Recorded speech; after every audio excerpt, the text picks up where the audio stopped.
उस एडीएम को जो है फांसी की सजा होनी चाहिए कम से कम। और जिस तरीके से सर लग रहा था कि मार रहे हैं ना। बच्चा जो जितना डंडा एडीएम साहब ने बच्चों को मारा है सड़क पे, उतना ही डंडा एडीएम साहब के बच्चा को मारा जाए, बस हिसाब बराबर। और एडीएम साहब इतना हिम्मत और हौसला के साथ लाठी क्यों मार रहे थे? क्योंकि कहीं नहीं तो कहीं मुख्यमंत्री का सह है उनके ऊपर। बिहार में सत्ता परिवर्तन हो गया है और साथ में छात्रों की उम्मीदें भी बढ़ गई हैं और यही कारण है कि आज सीटेट पास अभ्यर्थियों ने जो आज धरना दिया, प्रदर्शन किया और शांतिपूर्वक तरीके से धरना दिया। फिर भी जो है आज उनको लाठी से इतना मारा गया कि 2-3 बच्चे जो है पटना के आईसीयू में पहुंच गए हैं और सीटेट पास अभ्यर्थी जो है उनको मार मार कर भूसा बना दिया गया है। इसी मुद्दे पर बात करने के लिए आज हमारे साथ पत्रकार मनीष कश्यप जी हैं। सर, मैं इतना जानना चाहता हूं कि क्या आजाद देश में अब अपने हक की लड़ाई के लिए रोड पर उतरना गुनाह है? और अगर रोड पर उतर जाते हैं तो एडीएम साहब और गुंडा पुलिस जो है मार मार के भूसा कर देती है, क्या मारना जायज है बच्चों को? पुलिस गुंडा नहीं होता है, गुंडा सरकार होता है। और कहीं नहीं तो कहीं इन बच्चों के साथ गुंडागर्दी पिछली सरकार ने भी किया है। मैं पहले पिछली सरकार को बोलना चाहता हूँ, जो पिछली सरकार के नेता जो है फेसबुक पे पोस्ट कर रहे हैं कि गलत हुआ है, गलत हुआ है। जब वो सरकार में थे तो क्या करते थे?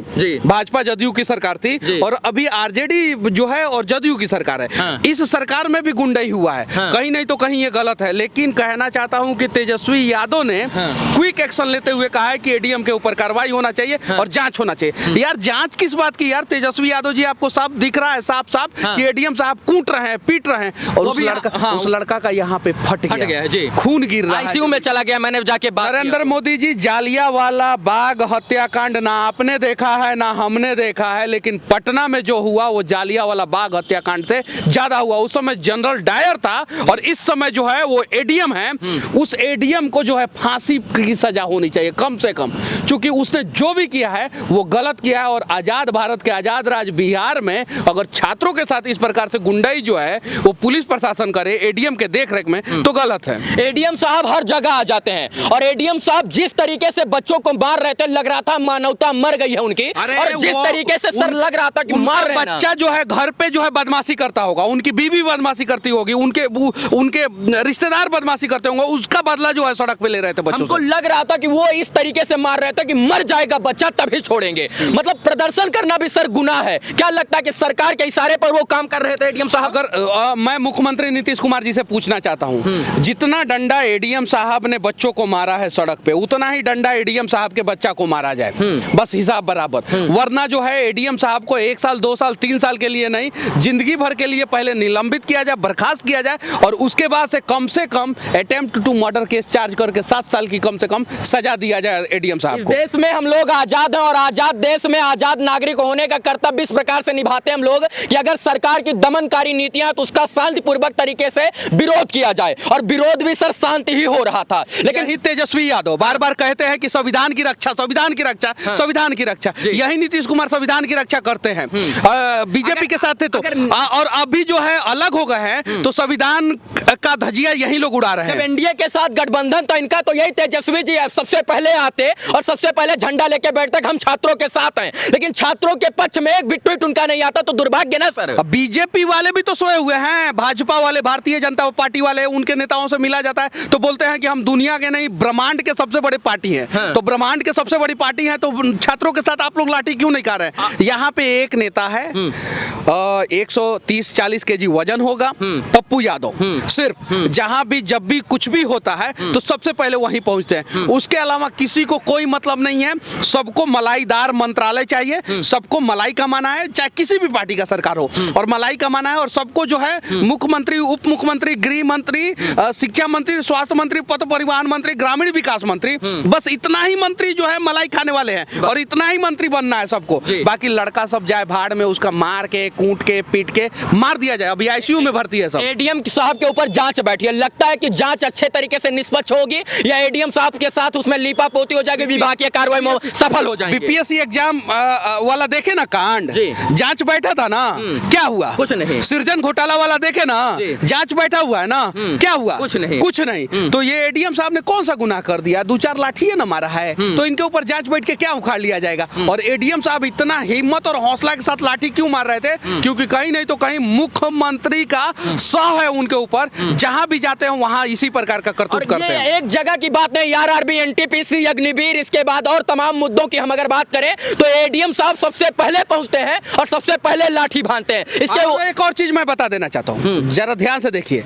इस मुद्दा पे लड़का सब कहीं भी तोड़फोड़ नहीं किया, बिल्कुल नहीं किया, और एडीएम साहब लाठी भाजना शुरू किए। अग्निवीर योजना में लड़का सब तोड़फोड़ कर रहा था, एडीएम साहब कहां मर गए थे उस समय, क्यों नहीं आए? ये एडीएम साहब चाहते थे कि अग्निवीर योजना के तहत जो है लड़का सब तोड़फोड़ करे, लड़का सब जलाए, और जलाया सब इनके आंखों के सामने। ये किसी को एक शब्द नहीं बोले, उपद्रवी सब था उसको नहीं बोले। और यहाँ पे तो शांतिपूर्वक प्रदर्शन, कौन से जाति का लड़का नहीं था, यादव, कोयरी, कुर्मी, कुशवाहा, पासवान, पंडित जी, भूमिहार, राजपूत, सभी कास्ट के, SC ST OBC OBC 2 BC 2 जो भी होता है, ओपन जो भी, हर कास्ट के बच्चे जो है आज मार खाए हैं।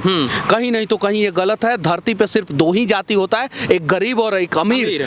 गरीब जो है वो पिटाता है और अमीर जो है पीटता है, और वही काम एडीएम साहब ने किया है। इस देश में अगर आपको अपना भविष्य उज्जवल करना है ना सर, तो जो है रात रेलवे ट्रैक पर और पुलिस के लाठी डंडे खाकर सड़कों पर काली करनी पड़ेगी। और यही इस देश का दुर्भाग्य है कि जो शिक्षित युवा है आज वो पढ़ लिख कर पकौड़ा, चाय और चटपटा बेच रहे हैं, गोलगप्पा बेच रहे हैं और वो रिक्शा चला रहे हैं, और जो अनपढ़ लोग हैं वो सत्ता चला रहे हैं। तो देश का दुर्भाग्य यही है। और इसी नरेंद्र मोदी जी चाय बेचे थे, हर बात पे ट्वीट करते हैं। गुजरात में अगर इस प्रकार का घटना हुआ था तो अभी तक आंखों का आंसू जो है ना उनका जो नर्मदा नदी बन गया रहता, चूंकि उनके यहाँ नर्मदा नदी है।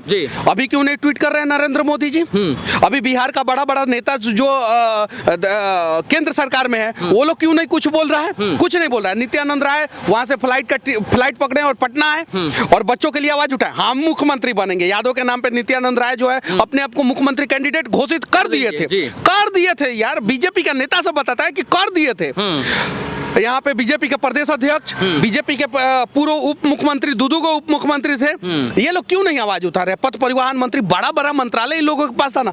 सड़क पे सभी नेता उतरे बिल्कुल और अब आवाज उठाए और एडीएम के ऊपर जो है कार्रवाई हो, लेकिन ये लोग आवाज नहीं उठाएंगे। ये लोग कि अब अपने हक के लिए ऐसे ही प्रदर्शन करना पड़ेगा, यानी पढ़ लिख कर अगर आप नौकरी करने की इच्छा रखते हैं तो इसी तरीके से आप लाठी खाइएगा। इसके लिए बिहार के लोग दोषी हैं, खुद दोषी हैं। आज दूसरे किसी का बेटा मार खाया है तो वो ताली बजा रहे हैं। मैंने देखा उन लोगों का, मतलब पूरा पीठ फाड़ दिया गया है, किसी का आंख पे मारा गया है, आंख टूटा हुआ है, किसी का यहाँ पे कटा है, किसी का यहाँ पे, किसी का सर फटा है, किसी का पैर फटा है। मतलब कि कहीं नहीं तो कहीं ये गलत है। बिहार के सभी लोग अगर एक साथ सिर्फ एक दिन 24 आवर जितने भी लोग सोशल मीडिया इस्तेमाल करते हैं, फेसबुक इस्तेमाल करते हैं, घर से मत निकलिए, सिर्फ boycott government, boycott Bihar government, boycott Bihar government सिर्फ लिख दे, सिर्फ एक एक पोस्ट कर देना तो बिहार सरकार हिल जाएगा। और अगली बार किसी के ऊपर लाठीचार्ज करने से पहले 10 बार सोचेगा। बेचारा सबसे ज्यादा मार खाता है सब बिहार में शिक्षक अभ्यर्थी, सबसे ज्यादा। आप उठा के देख लीजिए, सबसे ज्यादा। अब अच्छा शिक्षक नहीं बन पाता है और जो पैसा शायद से इनको मारा जाता है कि ये लोग आगे आवाज ना उठा पाए और इसलिए इनको मार मार के भूसा कर दिया जाता है। मनीष कश्यप क्या करेंगे इन अभ्यर्थियों के लिए? सब जगह तो आवाज उठाते हैं, इनके लिए कब आवाज? 97% टीचर फेल हो गए थे। हेडमास्टर का एग्जाम हुआ था, बीपीएससी ने लिया था अभी कुछ दिन पहले। अगर ये अभ्यर्थी गए होते तो फेल नहीं होते। मैं अभी गांधी मैदान में गया था, उन लोगों के लिए वीडियो भी बनाया हूँ, आवाज भी उठाया हूँ। उसके पहले गर्दनी बाग में जब भी वो लोग प्रदर्शन करते हैं वहां पे मेरा रिपोर्टर जो जाता है और उन लोगों के लिए आवाज उठाता है। अगर उनका मांग जायज है तो सरकार को पूरा करना चाहिए, अगर उनका मांग नाजायज है तो उनको बस में भरे और सीधे बेऊर जेल में डाल दे, सीधे। अगर वो सही है तो उनको नौकरी और इसके बाद उनकी बातें एकदम आप लोग ट्वीट करते हैं, आप लोग जो है आश्वासन देते हैं कि मई में कंप्लीट हो जाएगा, जून में कंप्लीट हो जाएगा, जुलाई में कंप्लीट हो जाएगा। जब बच्चे आश्वासन मतलब कि आश्वासन देख के जो है थक जाते हैं। इससे पहले भी वो शांतिपूर्वक प्रदर्शन किए थे तो शिक्षा मंत्री जी उनको समय दिए थे कि इस तरीके से हम आपकी बातें सुनेंगे। 3-4 बार ये लोग कुछ ना करे। जितने भी लोग मार खाए हैं ना बिहार में, जब नेता लोग गांव में वोट मांगने जाते हैं ना तो नेता लोगों को कूटे, बस नेता लोगों को कुटाई करे, ऐसे ही कुटाई करे, तब नेताओं को ये दर्द पता चलेगा। वो भी तो बच्चा किसी का बेटा ही है ना, बिल्कुल, उसकी भी तो माँ तड़प रही होगी कि नहीं हो, जरा सोचिए।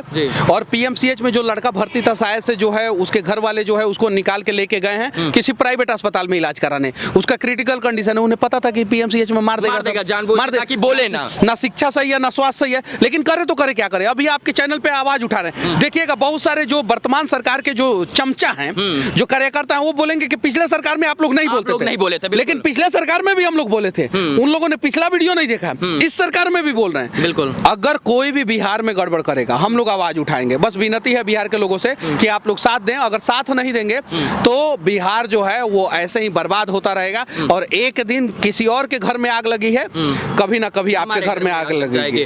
बाकी बस इतना कहना चाहता हूं कि जो हुआ बच्चों के साथ वो सरासर गलत हुआ। सरकार को इन तमाम जो है मुद्दों पर कड़ी से कड़ी कार्रवाई करनी चाहिए, निष्पक्ष जांच होनी चाहिए और दूध का दूध पानी का पानी हो, तभी एडीएम साहब जैसे लोग जो लगाम से बाहर हो चुके हैं वो अपनी लगाम में आएंगे। बाकी इस वीडियो को देखने के लिए तमाम दर्शकों का बहुत बहुत आभार। मनीष जी आप हमसे जुड़े उसके लिए बहुत बहुत आभार आपका। जय हिंद। इस वीडियो को देखने के लिए पुनः एक बार सभी दर्शकों का आभार, शुक्रिया, शुभकामना मित्रों, धन्यवाद।